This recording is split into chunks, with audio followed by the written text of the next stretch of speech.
आज मैं रीजनिंग का एक टॉपिक लाया हूँ, कैलेंडर।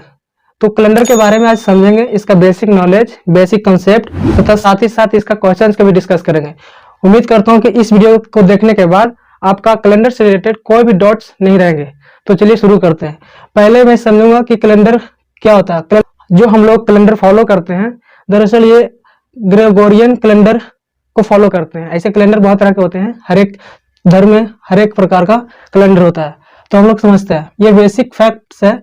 जैसे एक दिन में कितने घंटे होते हैं, एक सप्ताह में कितने दिन होते हैं, एक माह में कितने दिन होते हैं। एक माह में लोग जनरली 30 दिन बोलते हैं, लेकिन एक्चुअली में 28, 29, 30 या 31 बोल सकते हैं, क्योंकि 28 और 29 फरवरी के माह का होता है और 30 से 31 बाकी सभी महीने में आते हैं। एक माह में 4 सप्ताह होते हैं, एक दशक में 10 वर्ष होते हैं, एक शताब्दी में 100 वर्ष होते हैं। और हाँ, ये जो कैलेंडर का शुरुआत हुआ था, यानी इसको कह सकते हैं एक तारीख, एकवां महीना, एक वर्ष, यानी पहला दिन कौन सा था, तो सोमवार था। ये बहुत ही इंपॉर्टेंट है, आगे ये काम देगा। उसके बाद कोई भी नॉर्मल ईयर में जो 1 जनवरी का जो दिन होगा वही उसका अंतिम दिन होगा, यानी 31 जनवरी को। और यदि लीप ईयर्स की बात करें तो लीप ईयर्स का जो जनवरी का पहला दिन होगा, यानी 1 जनवरी का जो दिन होगा, उसका 31 दिसंबर का जो दिन होगा एक दिन बढ़ जाएगा। ऐसा क्यों बढ़ेगा, इसकी चर्चा आगे पढ़ेंगे। ये फैक्ट्स के तौर पर इसको लिख दिए। अब वर्ष की बात करें तो वर्ष 2 प्रकार के होते हैं, एक होता है नॉर्मल वर्ष, एक होता है लीप वर्ष। तो ये नॉर्मल यानी सामान्य वर्ष क्या होता है, अधिवर्ष क्या होता है। तो सामान्य वर्ष के पहले हम लोग समझेंगे लीप ईयर्स क्या होता है। लीप वर्ष उसको कहते हैं जो 4 से विभाज्य हो जाए, और सभी 4 से विभाज्य होने वाले वर्ष को नहीं बोलेंगे। कुछ वर्ष ऐसे होते हैं, यानी शताब्दी वर्ष, जो 400 से विभाज्य होनी चाहिए, क्योंकि 100 जो है सेंचुरी है, ये 100 जो है 4 से डिवाइड हो रहा है, पर 400 से डिवाइड नहीं हो रहा है, इसलिए 100 को हम समान वर्ष में डालेंगे। ऐसा क्यों होता है, इसके सारे फैक्ट्स अभी जस्ट बता रहा हूँ, इसको इरेज करके। अब हम लोग ये समझेंगे कि ये आखिर लीप ईयर्स होता कैसे है, इसका क्या लॉजिक है कि हर 4 वर्षों में लीप ईयर होते हैं। और ये भी हम लोगों ने देखा कि हर एक सेंचुरी ईयर्स लीप ईयर्स नहीं होते हैं। तो क्यों नहीं होते हैं भाई, तो देखिए, पृथ्वी का 2 गति होता है, घूर्णन गति और परिक्रमण गति। घूर्णन गति के कारण दिन और रात होता है, परिक्रमण गति के कारण ऋतु मौसम परिवर्तन होते हैं। एक साल में 365 दिन हम लोगों ने सुना है, लेकिन एक्चुअली में ऐसा होता नहीं है। एग्जैक्ट क्या होता है, 365 दिन 5 घंटा 48 मिनट 47 सेकेंड। ये जो 5 घंटा 48 सेकेंड जो एक्स्ट्रा है, यही 4 सालों में एक दिन के बराबर हो जाता है। वो भी पूरा पूरी नहीं होता, लगभग होता है। तो ये 5 घंटा 48 मिनट 47 सेकेंड को हम लोगों ने सेकेंड में कन्वर्ट किया। सेकेंड में कन्वर्ट किया तो कितना आया, 20,927.5 सेकेंड। अब इस सेकेंड को दिन में कन्वर्ट किया तो आया 0.2422 दिन, यानी पर ईयर इतना दिन एक्स्ट्रा होता है। एक वर्ष में कितना दिन, यही 365.2422 दिन। ये 4 सालों में एक दिन के बराबर हो जाता है, यानी कितना होता है, 0.9688 एक्स्ट्रा होता है।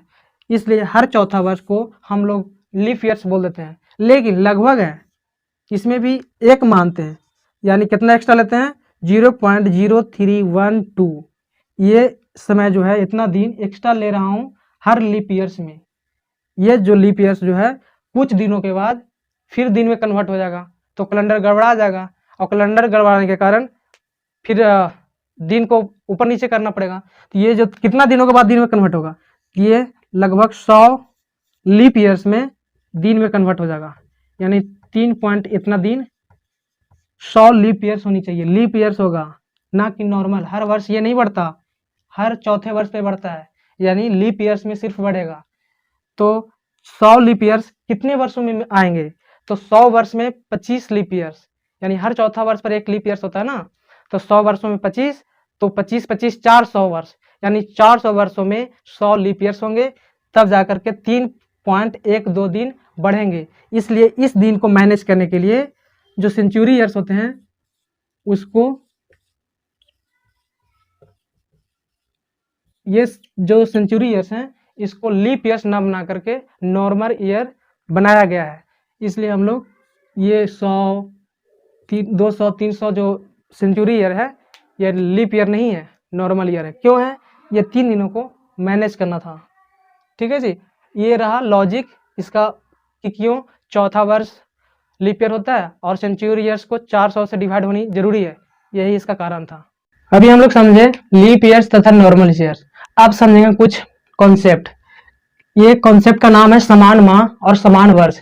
इस कॉन्सेप्ट से रिलेटेड पिछले वर्ष यूपीएससी सीसेट पेपर में आया था, यानी 2019 में आया था। इससे रिलेटेड अभी जस्ट बताऊंगा। समान माह को याद करने के लिए कुछ कोडिंग करते हैं, यानी जनवरी फरवरी से लेकर दिसंबर तक कोड के रूप में उसको निरूपित करते हैं। फरवरी का कोड 4 है, तो इसका समान माह मार्च होगा, और कौन होगा? नवंबर होगा। ये कोडिंग का मतलब जो नंबर है सेम, वही नंबर जिसका होगा वो माह समान होंगे। जैसे जून क्या है? 5 को है, तो जून का कोई समान माह नहीं होंगे। दिसंबर 6 है, दिसंबर किसी का और 6 है, हाँ। अगस्त का नहीं, सितंबर का है, तो सितंबर होगा। सितंबर और दिसंबर समान माह कहलाएंगे। यदि लीप ईयर्स होगा तो कौन कौन होंगे समान माह? तो 0 और 3 फरवरी में आते हैं। इस कोडिंग को आगे और अच्छे से समझेंगे। तो अभी बस इतना समझ लेते हैं कि समान माह होने के लिए ये कोड याद करना है। यानी 0 कहाँ कहाँ है? तो 0 यहाँ पे है जनवरी में, और अप्रैल में, फिर है जुलाई में। यदि लीप ईयर्स होगा तो ये कोड याद रखना है।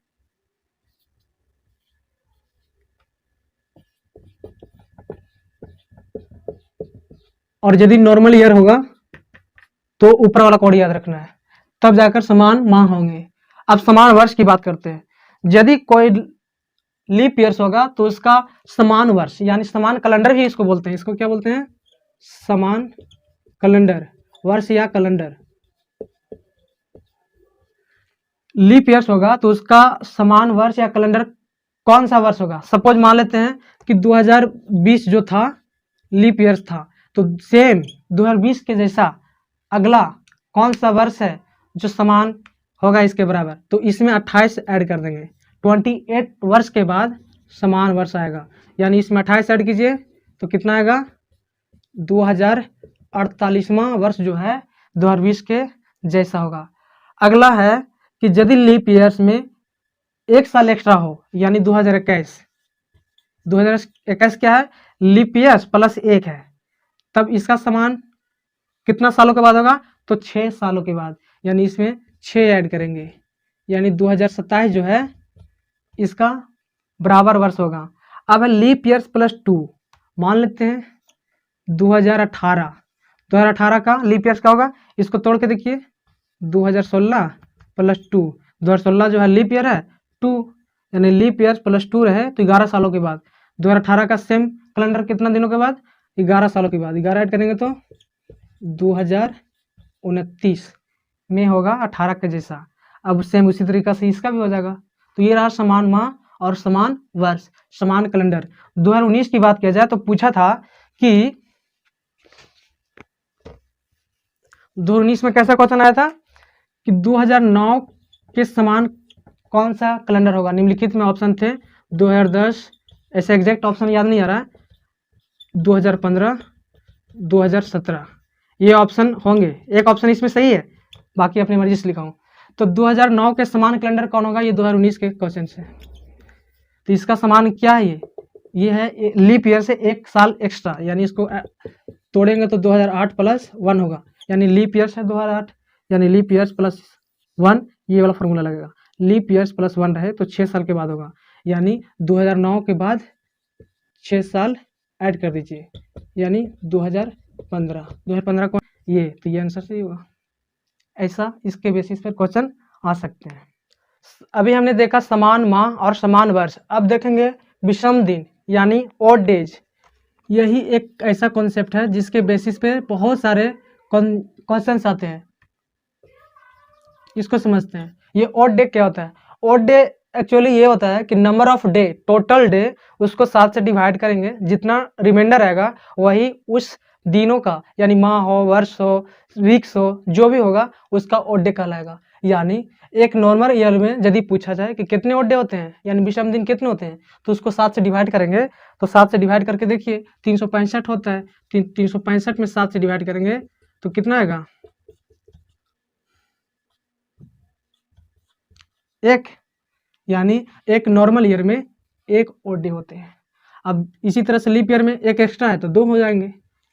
ठीक है, अब हम लोग देखेंगे 100 वर्षों में कितने नॉर्मल ईयर होते हैं और कितने लीप ईयर्स होते हैं। तो अभी जस्ट हम लोग ने चर्चा किया था कि 100वां साल जो है नॉर्मल ईयर होता है, लीप ईयर्स नहीं होते हैं। इसलिए 1 से लेकर के 99 तक हम लोग काउंट करेंगे, यानी 1 से 100 तक यदि कोई पूछे तो 25 होगा, लेकिन 25 नहीं होगा। क्यों नहीं होगा? 100वां साल जो है नॉर्मल है, इसलिए 25 लीप ईयर्स ना होकर के 24 लीप ईयर्स होते हैं, और बाकी जो बचेंगे वो नॉर्मल ईयर होंगे, यानी 76। अब हम लोग ऑड डेज काउंट कर रहे हैं ना, तो ये नॉर्मल ईयर में 1 ऑड डे होता है और लीप ईयर में कितने ऑड डे होते हैं? 2, यानी 24 लीप ईयर्स में 2 से गुना कर दीजिए, कितना हो जाएगा? 48। अब नॉर्मल ईयर में 76 ऑड डे और लीप ईयर में 48 odd day, total odd days कितना? दोनों को ऐड कर दीजिए, 124। हमें ऑड डेज निकालने के लिए क्या फॉर्मूला होता है? 7 से डिवाइड करनी होती है, और जो रिमाइंडर बचता है वही ऑड डेज कहलाता है। यानी इसको 7 से डिवाइड करेंगे तो कितना ऑड डेज होगा? 7 एकम 7, 5 4, 7 7 49, यानी 5। यानी 100 सालों में यदि कोई पूछे कि कितना ऑड डेज, तो 5। कितना ऑड डेज? 5। कैसे निकाला मैं अभी बता दिया हूँ यहाँ पे। अब आगे देखते हैं 200 सालों में कितने ऑड डेज। 200 सालों में ऑड डेज निकालने के लिए 100 साल में 5 ऑड डेज, तो 200 सालों में 2 5। लेकिन ऑड डेज जो होते हैं या तो 0 1 2 3 4 5 6 इतना ही होते हैं, यानी 7 का रिमाइंडर यही बचता है ना, या तो 0 आता है रिमाइंडर उसका, या तो 6, 7 से छोटा ही होता है। तो ये आ गया 10, ये तो ऑड डेज होगा नहीं, इसको 7 से डिवाइड करेंगे। 7 से डिवाइड करने के बाद 3, यानी 200 सालों में कितना आएगा ऑड डेज? 3। अब 300 सालों को देखा जाए तो 3 बार 5 5 ऐड करेंगे, 15। इसको 7 से डिवाइड करेंगे, कट नहीं कर रहे हैं, रिमाइंडर लिखा रहा है, फॉर्मूला देख लीजिए। 7 से डिवाइड करेंगे तो कितना आएगा? 1 रिमाइंडर आएगा। अब 400 सालों में क्या होता है? 5 प्लस 5 प्लस 5 प्लस 5 नहीं होगा। क्यों नहीं होगा भाई? अभी हम लोगों ने देखा कि 400 सालों में 400 साल जो होता है वो लीप ईयर्स होता है, इसलिए 5 नहीं 6 होगा। क्यों? क्योंकि 400 साल जो है, 300 तो होता है नॉर्मल ईयर, लेकिन 400वां साल जो है लीप ईयर्स होगा, इसलिए 6 हो जाएगा। अब ऐड करेंगे तो कितना आएगा? 21। 7 से डिवाइड करेंगे तो इसको रिमाइंडर कितना आ गया? 0। ठीक है जी, यानी 100 सालों का यदि कोई ऑड डे पूछे तो 5, 200 सालों का 3, 300 सालों का ऑड डेज 1, 400 सालों का ऑड डेज 0। इसको क्या काम है? तो इसका बहुत काम है आगे, इसलिए इसको बताना जरूरी था कि ऑड डेज क्या होते हैं, कैसे निकालते हैं ऑड डेज। अभी हमने देखा कि ऑड डेज कैसे निकालते हैं, तो अब देखते हैं कि ऑड डेज दिन का, महीने का और वर्ष का क्या होता है। एक्चुअली अभी हमने शुरू में चर्चा किया था कि 1 तारीख 1वां महीना 1 को सोमवार से स्टार्ट हुआ था, इसलिए सोमवार को ऑड डेज हम लोग 1 काउंट करते हैं, यानी सोमवार 1 है एक्चुअली, उसको 7 से डिवाइड करेंगे तो रिमाइंडर कितना आएगा? 1 ही आएगा, इसलिए सोमवार का ऑड डेज क्या आया? 1। अब इसके बाद क्या आएगा? 2 3 4 5 6 7। 7 नहीं लिखते, 7 को मतलब 7 7 से खत्म, 0। यानी सोम का ऑड डेज कितना? मंगल का 2, बुध का, इस तरह से रविवार का 0। ये रहा दिनों का ऑड डेज। अब माह की बात किया जाए तो जनवरी माह में 31 दिन होते हैं। अभी हमने बताया कि ऑड डेज निकालने के लिए number of days divided by 7, जो रिमाइंडर बचेगा वो हो जाएगा इसका ऑड डेज। 31 को हम 7 से डिवाइड करेंगे तो ऑड डेज कितने आएंगे? 7 चौक 28, 3, यानी इसका ऑड डेज कितना आया? 3। इसको डिवाइड करेंगे तो 0 और इसको करेंगे तो 1, 0 और 1। ये 28 नॉर्मल ईयर के लिए और 29 लीप ईयर्स के लिए। लीप ईयर्स रहेगा तो ऑड डेज 1। ठीक है जी। मार्च के लिए क्या होता है? सेम उसी तरह से 3 2 3 2 3 3 2 3 2 3। अब यहाँ पे देखा जाए तो ये दोनों सेम सेम है। क्यों भाई? तो इसका याद करने के लिए क्या होता है कि हम लोग हाथों को ऊपर जो उभरा हुआ है ना उसको मानते हैं, जो उभरा हुआ है उसको 31 दिन, जो नीचे धंसा हुआ है उसको 30 दिन, यानी जनवरी, फरवरी, मार्च, अप्रैल, मई, जून, जुलाई। अब इधर से काउंट नहीं करते, फिर यहाँ से जुलाई के बाद अगस्त, यानी जुलाई भी 31, अगस्त भी 31, इसलिए ये जुलाई 31 हो गया और अगस्त भी 31। उसके बाद फिर आगे बढ़ते चाहिए। ये रहा आपका माह का ऑड नंबर। अब है वर्ष का। अभी हमने देखा कि पीछे कि 100 सालों का ओल्ड एज 5 था, 200 सालों का ओल्ड एज 3 था, 300 सालों का ओल्ड एज 1 था, 400 सालों का ओल्ड एज 0 था। यानी इसको हम लोग 400 से डिवाइड करेंगे, जिसका रिमाइंडर 100 आएगा उसका ओल्ड एज 5 होगा। यानी जिसका रिमाइंडर यही आएगा, या तो कुछ कट जाएंगे, यानी 400 नहीं रिमाइंडर आएगा, 0 आएंगे, उसका ओल्ड एज 0 हो जाएगा। ठीक है जी। तो देखते हैं 1600 को 400 से डिवाइड करेंगे तो कितना है, 0, यानी उसका ओल्ड एज क्या होगा, 0। 1700 को हम लोग 400 से डिवाइड करेंगे तो रिमाइंडर कितना आएगा, 100, यानी 100 का ओल्ड एज 5, तो 5। 1800 को डिवाइड कीजिए 400 से और कितना रिमाइंडर बचा, 200, 200 का ओल्ड एज कितना, 3। इस तरह से 1 0, ये पैटर्न हो जाएगा। यानी हर पैटर्न में कितना याद रखना है आपको, 5 3 1 0, ये याद रहेगा। तो आपको ओल्ड एज याद करने का जरूरत नहीं है। 0 किसके साथ होगा, जो 400 से पूरा पूरी कट जाए उसके लिए 0, फिर 5 3 1 5 3 1 0 5 3 1 0 याद कर लीजिए। यानी जो कट जाता है 400 से वो 0 हो गया, और बाकी 5 3 1 फिर 0 5 3 1, ये रहा वर्ष का ओल्ड एज। ये ओल्ड एज हम लोग देख लिए, इसी के बेसिस पे डेज निकालते हैं। एक्चुअली ये जो कॉन्सेप्ट है इससे रिलेटेड बहुत सारे क्वेश्चन सॉल्व होते हैं। अब इसी से रिलेटेड हम लोग देखेंगे सेंचुरी ईयर्स का प्रथम डे और अंतिम डे, वो भी क्वेश्चन आया है। यानी याद नहीं आ रहा, लेकिन यूपीएससी के सीसेट पेपर में आया है, तो वो भी कॉन्सेप्ट जानना बहुत जरूरी है। चलिए देखते हैं। अब हम लोग देखेंगे किसी भी सेंचुरी ईयर्स का अंतिम दिन कौन सा दिन होगा, प्रथम दिन कौन सा दिन होगा। अभी हम लोग देखें ऑड डेज निकालने के लिए, ऑड डेज के बेसिस पर हम लोग दिन बता देते हैं। तो ठीक उसी कॉन्सेप्ट पे हम लोग ये भी बता सकते हैं कि कोई भी सेंचुरी ईयर्स का लास्ट डे और फर्स्ट डे क्या हो सकता है और कौन सा डे नहीं हो सकता। तो प्रथम दिन और अंतिम दिन, अंतिम दिन पहले समझेंगे, उसके बाद प्रथम दिन समझेंगे। अंतिम दिन की बात किया जाए तो पहले जो ऑड डेज होता है, क्या नंबर ऑफ डे जो शेष बचता है, यानी 100 सालों में कितना ऑड डेज निकलते हैं, 5। अभी हमने चर्चा किया था, अभी फाइंड भी किया। तो 100 सालों में कितना ऑड डेज, 5। और आपको पता है कि 5 का ऑड डेज क्या होगा, तो 5 का मतलब शुक्रवार, यानी सेंचुरी ईयर्स का लास्ट डे क्या होगा, शुक्र। उसी तरीके से 200 साल में कितना ऑड डेज, 3, 300 में 1, 400 में 0। अब 3 का मतलब कौन सा दिन, बुध, यानी बुध होगा, बुधवार। 1 का मतलब सोम होगा, उसके बाद है 0, 0 मतलब रविवार, संडे।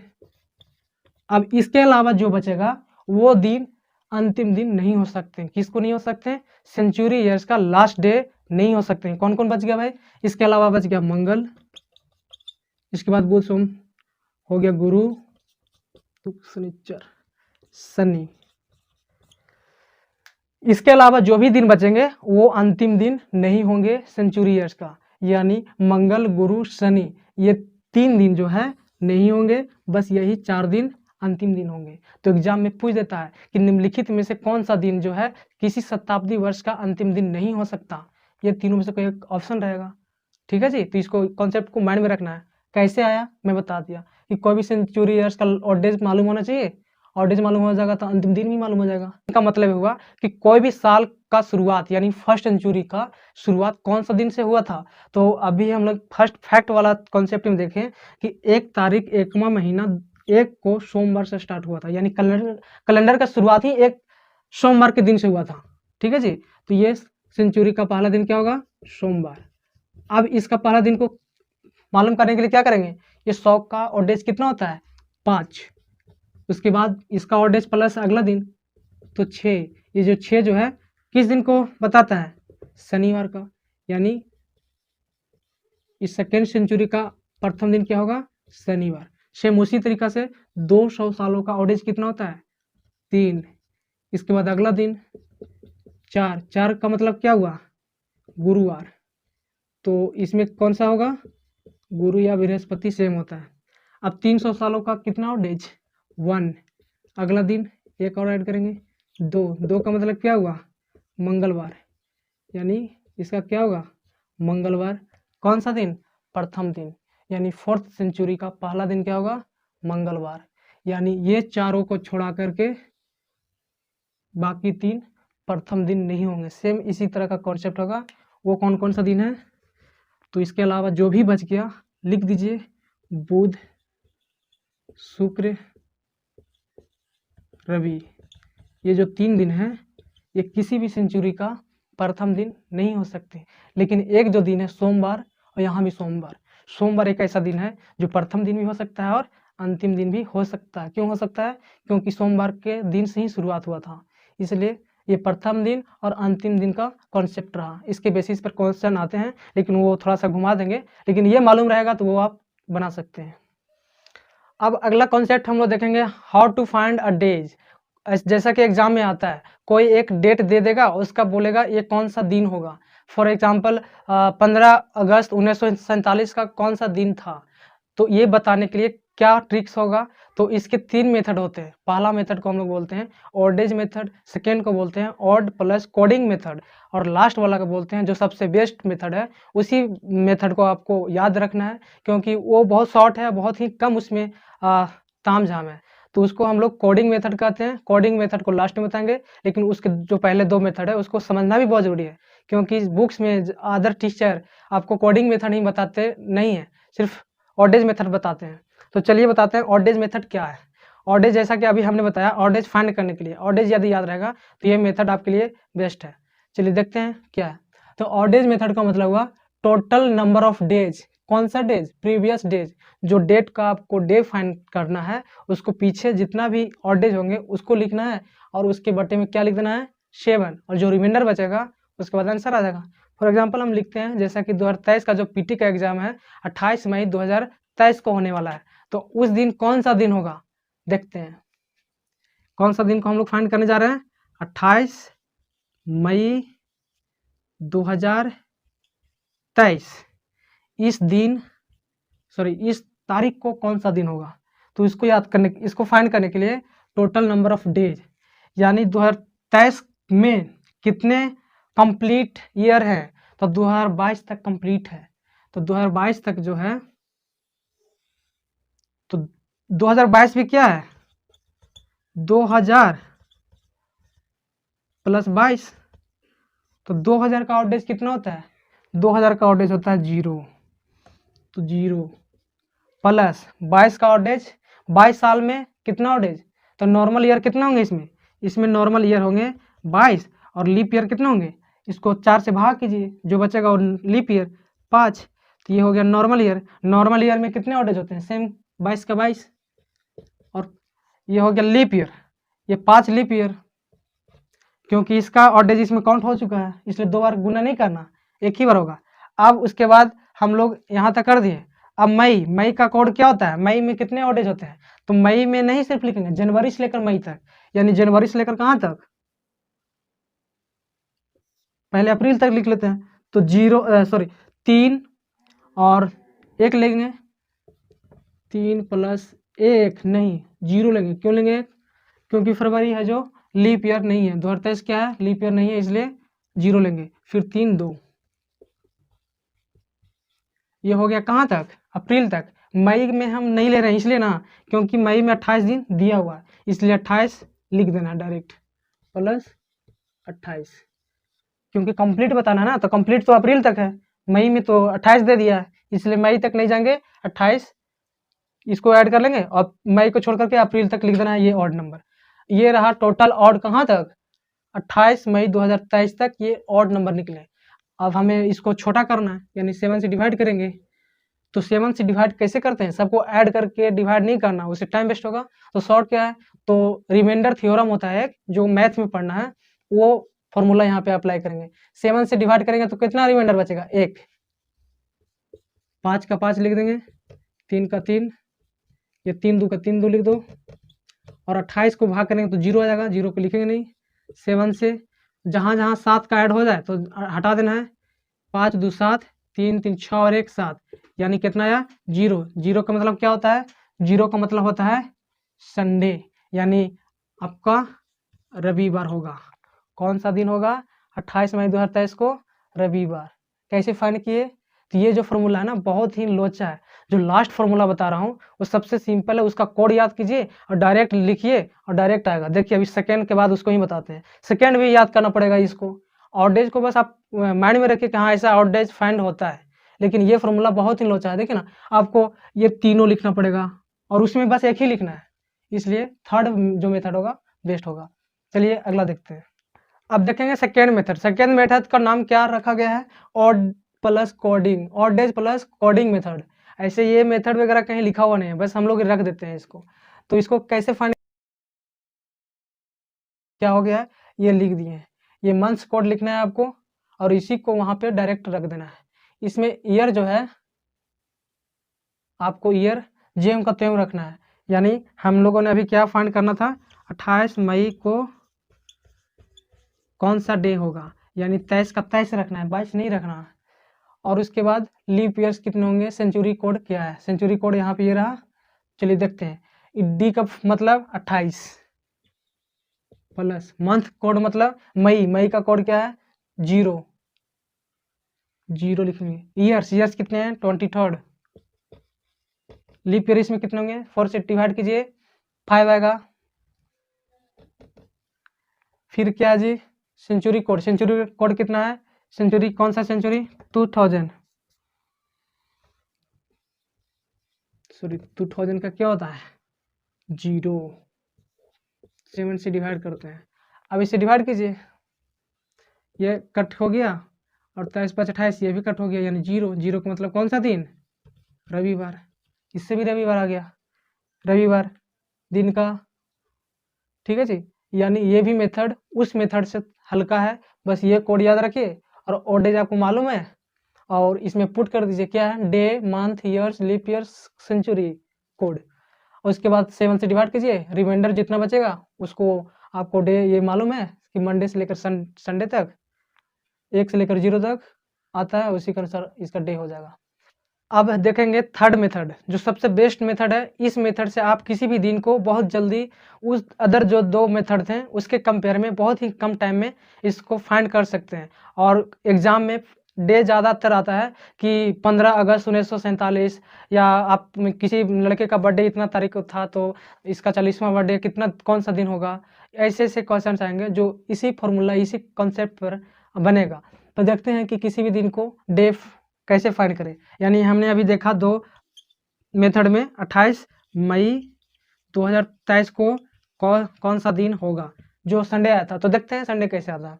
तो इसको कोड से डिनोट करते हैं, और डेज से नहीं। इसका कोड क्या है, डे का कोड इसमें है, संडे को 1 मानते हैं। और डेज में क्या होता था, मंडे को 1 मानते थे, लेकिन इसमें क्या है, संडे को 1 मान रहे हैं। कंफ्यूज नहीं होना, बस ये अलग है वो अलग चीज़ था। तो इसमें क्या है कि कोडिंग किए हैं, और डेज नहीं है। तो संडे को 1, मंडे 2, ट्यूसडे वगैरह इसी तरह से सैटरडे को 7 नहीं 0, ये रहा इसका कोड। और जनवरी फरवरी लेकर दिसंबर तक कोड क्या है, तो 1440250366146। इसको कैसे याद करेंगे, तो पहला जो है 12 का स्क्वायर है, फिर 0, फिर 5 का स्क्वायर, फिर 0, फिर 6 का स्क्वायर, फिर 146। यानी किसी भी आप मोबाइल नंबर को कैसे याद करते हैं उसी तरह से याद कर सकते हैं, 1440250366146। ये जनवरी से लेकर दिसंबर तक कोड रहा। यदि लीप ईयर्स रहेगा तो 0 जनवरी हो जाएगा और फरवरी 3 हो जाएगा, एक एक कम हो जाएगा, बाकी सारे सेम रहेंगे। ये कोड रहा मंथ्स का। अब सेंचुरी यानी ईयर्स का कोड पूछा जाए तो क्या होगा, तो इसका कोड होगा, जो सेंचुरी ईयर्स 400 से डिवाइड हो जाएगा पूरा पूरी, उसका 6, और यदि रिमाइंडर 100 बचे, ये तो डिवाइड हो जाता है, इसमें रिमाइंडर 0 बचता है, इसमें रिमाइंडर कितना होगा 100, इसमें रिमाइंडर 200, इसमें 300, इसमें 0। यानी जिसका रिमाइंडर 100 बचेगा उसका 4, जिसका रिमाइंडर 2 उसका 2, जिसका रिमाइंडर 300 उसका 0, फिर 6, यानी जो कट जाए वो 6, और उसके बाद 420 420 याद रखिए। फिर ये कोड हुआ, और डेज नहीं। तो ऐसे जनरली 1600 ईस्वी से लेकर के 2000 ईस्वी तक ही पूछेगा। यदि 2100 पूछेगा तो क्या होगा, इसके बाद फिर 4 हो जाएगा, ठीक है जी। तो पूछ दे के 2150 में कौन सा डे था, तो ये इसका कोड रहेगा। अब क्या है फॉर्मूला, तो इसका फॉर्मूला है debt plus month code, day का कोड, डे का कोड नहीं होता, डे जो डे दिया रहेगा, मंथ जो मंथ का कोड यहाँ दिया हुआ है, फिर ईयर, फिर लीप ईयर, फिर क्या सेंचुरी कोड। सेम पिछला जो सेकंड जो था ना वही है फॉर्मूला, और 7, बस उसमें फ़र्क ये था कि वो ऑड डेज था, इसमें कोडिंग है। अब क्या है डेट यानी 28 मई को, तो 28 होगा प्लस मई का कोड क्या है, मई का कोड क्या है भाई, ये रहा, ठीक है जी 2, फिर है 2023, 23 है 23 यानी ईयर्स कितने, तो 23, लीप ईयर कितने होंगे, 4 से डिवाइड कीजिए 5 होंगे, फिर सेंचुरी कोड क्या है 2000 है, 2000, 1900, 1600, 1700 नहीं, 2023, 2000, तो 2000 का कितना 6 डिवाइड कितना 7, रिमाइंडर थ्योरम डिवाइड नहीं, 7 से डिवाइड किए तो 0, क्योंकि 7 चौक 28, 0 रिमाइंडर बचा, 7 से करेंगे तो कितना बचेगा 2 रिमाइंडर बचेगा, इधर नहीं बचा, 5 और 2 7, ये भी खत्म, 2 और 8 बच गए, सॉरी 2 और 6 बचा यानी 8, 7 से डिवाइड करेंगे तो 1 बचेगा, एक कौन सा डे होता है संडे, यानी क्या आ गया रविवार। हमने पिछला जो 2 मेथड देखा उसमें भी रविवार आ रहा था। इसी कॉन्सेप्ट पर 2022 में क्वेश्चन आया था जो पूछा था 2099 में जून महीने में कौन सा तारीख को रविवार होगा। तो चलिए फाइंड करते हैं। हमने अभी जो देखा उसी के बेसिस पे। रविवार का कोड क्या होता है भाई, रविवार का कोड होता है 1, यही है ना, 1 लिख दिए, क्यों लिखे, क्योंकि हमें डेट मालूम है रविवार, उसका कोड क्या हुआ 1 बराबर। अब डेट हमें मालूम नहीं है कि कौन सा तारीख है, वही निकालना है x। मंथ क्या है जून का कोड क्या होता है 5, याद करना है इसको। फिर है ईयर कितना है 99, लीप ईयर कितने होंगे 4 से डिवाइड कीजिए कितना आएगा 24। सेंचुरी कोड क्या है 2000 का क्या होता है 6। अब इसको डिवाइड कीजिए 7 से, 1 का 1 रन दीजिए, इसको डिवाइड करेंगे कितना आएगा 7 एकम 7, 2 7 चौक 28, 1 7 के 21, 6, ये क्या हो गया 6 1 7 खत्म, 5 3 8, 1 बचा। यानी अब क्या है यहाँ पे यही कॉन्सेप्ट है, यहाँ तक तो लोग कर लेंगे, इसके बाद गलत होगा। यूपीएससी का पेपर है, ये आसान नहीं है, इसको आगे समझिए। यानी यहाँ पे कौन सा वैल्यू रखें ताकि 1 बचेगा, यानी यहाँ पे कौन सा नंबर रखें कि जो रिमाइंडर ये 1 का 1 रह जाए। तो यहाँ पे क्या रखेंगे 7 रखेंगे, 7 से खत्म हो जाएगा, रिमाइंडर 1 बचेगा। यानी यहाँ 7 रखेंगे तो 8 होगा ना जी, 8 से हम 7 से भाग करेंगे तो 1 ही रिमाइंडर बचेगा ना, यानी 1 रिमाइंडर बचना चाहिए।